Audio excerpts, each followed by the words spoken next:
2009 সালে আজকের এই দিনে বাংলাদেশের জন্য, বাংলাদেশের সেনাবাহিনীর জন্য একটি কালো দিন।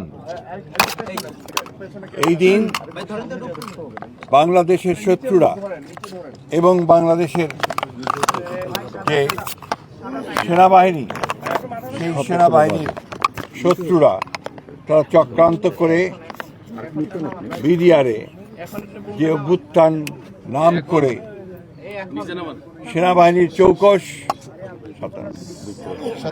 57 জন সেনা কর্মকর্তাকে নির্মমভাবে হত্যা করে এবং একটা তছনছ করে দেওয়ার একটা অবস্থা সৃষ্টি করে সমগ্র নিরাপত্তা ব্যবস্থাকে।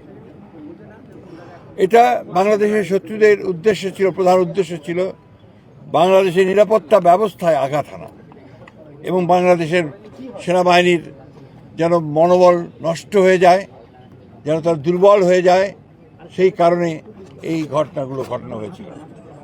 সবচেয়ে দুর্ভাগ্যের বিষয়, তখন যারা রাষ্ট্র ক্ষমতায় ছিলেন, হাসিনার নেতৃত্বে আওয়ামী লীগ, তারা অত্যন্ত পরিকল্পিতভাবে এই ঘটনাটির সঙ্গে যোগ সাজেশ করে যথাসময়ে যথাযথ ব্যবস্থা গ্রহণ না করে তারা এই ঘটনাগুলো করতে দেন। 2 দিন ধরে বিডিআর পিলখানাতেই হত্যাযজ্ঞ চলে এবং আজ পর্যন্ত, এখন পর্যন্ত এটার যে পূর্ণাঙ্গ সঠিক নিরপেক্ষ তদন্ত, সেই তদন্ত হয়নি।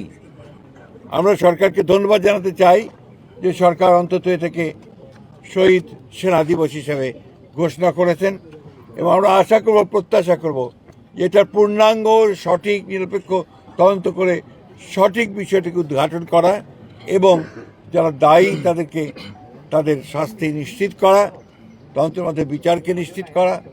এবং এটা আমাদের জাতির জন্য একটা কলঙ্কজনক ঘটনা।